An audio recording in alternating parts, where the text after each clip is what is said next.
Bismillahirrahmanirrahim. Assalamualaikum warahmatullahi wabarakatuh. Perkenalkan, nama saya Putri Rahayu dengan NIM 2024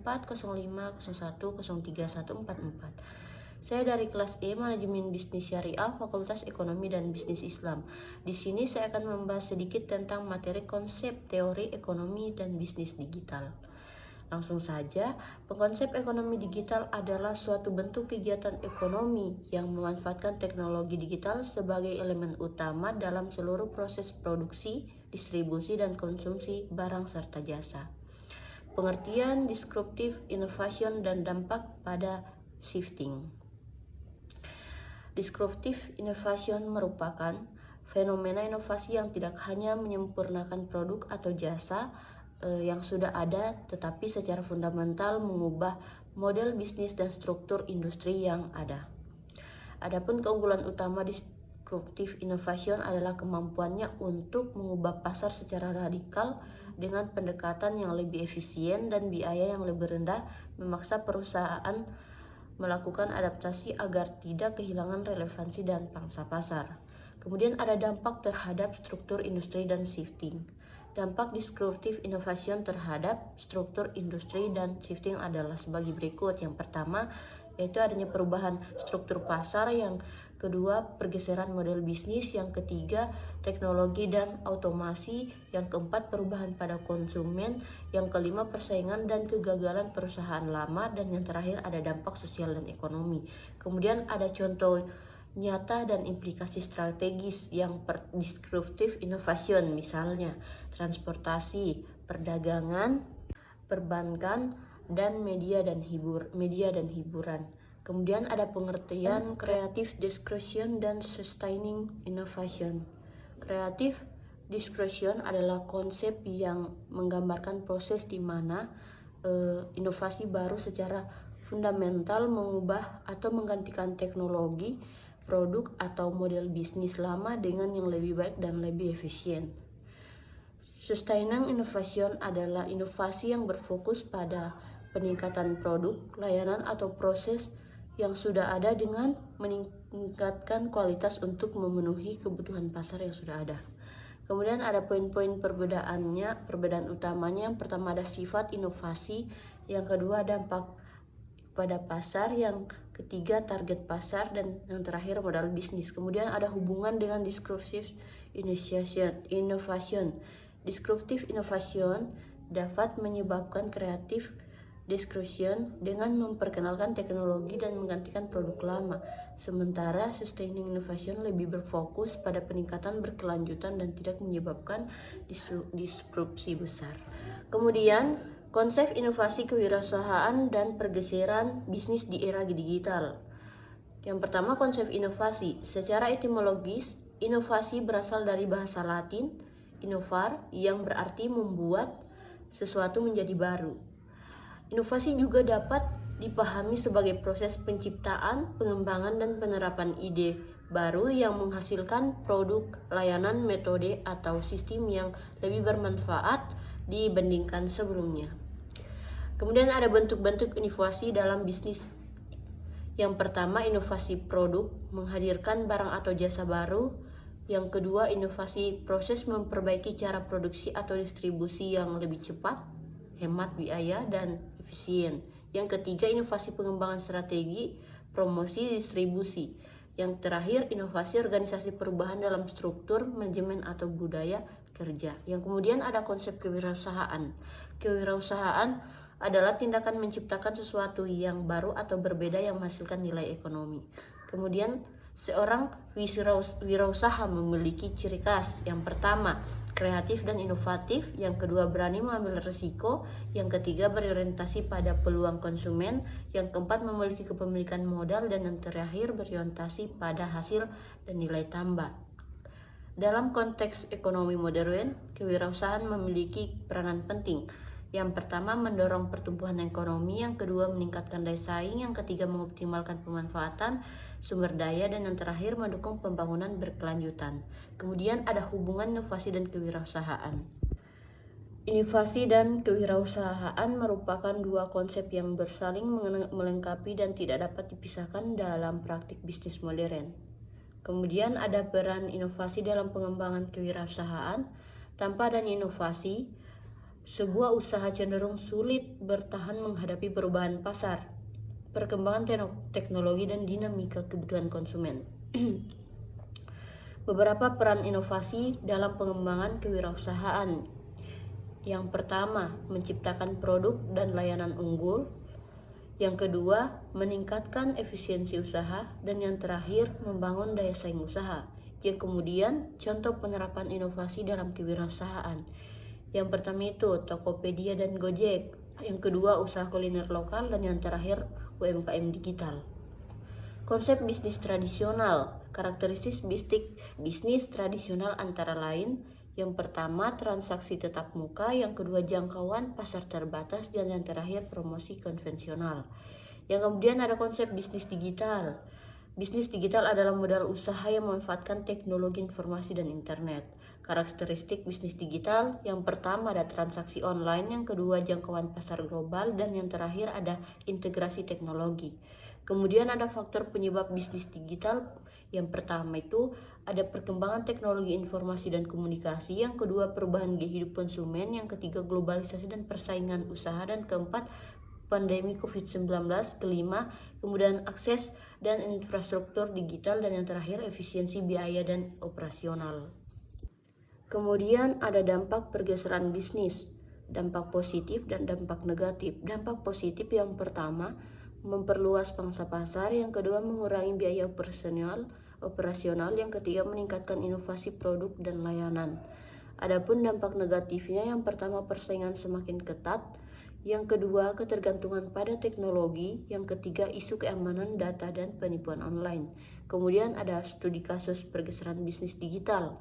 Yang pertama itu marketplace, Tokopedia, Shopee, dan Bukalapak. Yang kedua transportasi dan layanan digital, ada Gojek dan Grab. Yang ketiga UMKM Go Digital, dan yang terakhir perbankan dan fintech. Kemudian lingkungan bisnis digital, evolusi peran teknologi, regulasi, dan inovasi. Bagaimana evolusi bisnis digital dari masa ke masa? Awalnya bisnis dilakukan tatap muka dengan pembayaran tunai di Indonesia sejak 2000-an. Muncul marketplace seperti Tokopedia, Bukalapak, dan Shopee. Kini bisnis digital berkembang ke berbagai layanan mulai dari transportasi online, streaming kursus, hingga bank digital. Perubahan ini menunjukkan bisnis digital menjadi fondasi utama ekonomi modern. Kemudian ada peran teknologi dalam bisnis digital. Yang pertama, big data atau AI. Yang kemudian yang kedua internet dan mobile, yang ketiga cloud computing, dan yang terakhir fintech dan e-payment. Yang kemudian ada regulasi dalam bisnis digital.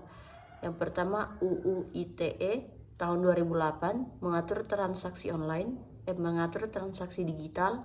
Yang kemudian yang kedua peraturan OJK mengawasi fintech agar tidak merugikan masyarakat. Yang ketiga UU Perlindungan Data Pribadi 2022 menjaga keamanan data konsumen. Yang kemudian ada inovasi dalam bisnis digital. Yang pertama Gojek dari ojek online berkembang jadi app GoPay, GoFood, GoSend, dan lain-lain. Yang kedua Shopee, fitur live shopping, gamifikasi, dan gratis ongkir. Yang ketiga bank digital atau Genius Blue, Sibank, layanan perbankan tanpa kantor fisik. Kemudian infrastruktur bisnis digital, memahami konsep dan pentingnya infrastruktur. Infrastruktur bisnis digital adalah fondasi teknologi dan proses yang mendukung operasi bisnis modern. Yang kemudian ada komponen utama infrastruktur. Yang pertama itu server, yang kedua perangkat jaringan, yang ketiga perangkat penggunaan akhir. Kemudian ada komponen software. Yang pertama aplikasi bisnis, yang kedua platform digital, yang ketiga sistem ERP atau CRM, yang kemudian ada jaringan dan konektivitas. Yang pertama LAN, yaitu menghubungkan perangkat dalam area kecil, meningkatkan kecepatan dan efisiensi komunikasi. Yang kedua WAN, memungkinkan komunikasi jarak jauh, mengintegrasikan lokasi bisnis yang berbeda secara efektif. Yang ketiga cloud networking, yaitu menyederhanakan konektivitas, memfasilitasi akses data dan aplikasi secara real time. Yang kemudian ada keamanan siber. Proteksi data sangat penting untuk memastikan informasi bisnis tetap aman dan terlindungi. Yang kemudian ada keamanan. Sistem memastikan bahwa perangkat lunak dan perangkat keras terlindungi dari potensi ancaman. Dan yang terakhir, keamanan jaringan, membantu mencegah akses tidak sah dan serangan siber yang berbahaya. Kemudian ada peran infrastruktur. Mendukung strategi bisnis digital, infrastruktur digital berfungsi sebagai fondasi utama bagi strategi dan operasi bisnis. Yang kemudian ada e-commerce dan infrastruktur, meningkatkan pengalaman pelanggan melalui digitalisasi. Yang pertama ada pengalaman pengguna, yang kedua kecepatan layanan, dan yang terakhir personalisasi. Yang kemudian ada infrastruktur fintech, inovasi dalam layanan keuangan digital. Yang pertama, pembayaran digital memungkinkan transaksi yang lebih cepat dan aman. Yang kemudian ada pinjaman online, memberikan akses mudah dan cepat ke dana yang dibutuhkan. Dan yang terakhir ada investasi berbasis aplikasi. Aplikasi investasi memungkinkan pengguna untuk melakukan investasi secara langsung melalui ponsel mereka. Yang kemudian yang terakhir, mempercepat peluncuran produk. Infrastruktur digital untuk strategi go to market. Yang pertama, kecepatan inovasi, yang kedua pengalaman pelanggan, dan yang terakhir analisis data. Kemudian ada pasar bisnis digital. Perkembangan pasar bisnis digital. Yang pertama, transportasi pasar tradisional ke perdagangan online. Yang kedua, pengaruh globalisasi dan teknologi informasi. Yang ketiga, konsumen lebih memilih belanja online karena efisiensi dan keamanannya. Yang keempat, tantangan pasar tradisional mengalami penurunan daya saing. Dan yang terakhir, upaya pemerintah revitalisasi pasar tradisional dan pembinaan UMKM. Kemudian ada online partnership, definisi kerjasama digital dengan pihak ketiga untuk promosi dan penjualan. Bentuk-bentuk, yang pertama link building atau saling mengenalkan website. Yang kedua, affiliate marketing atau komisi promosi. Yang ketiga, agregator sites atau situs perbandingan harga.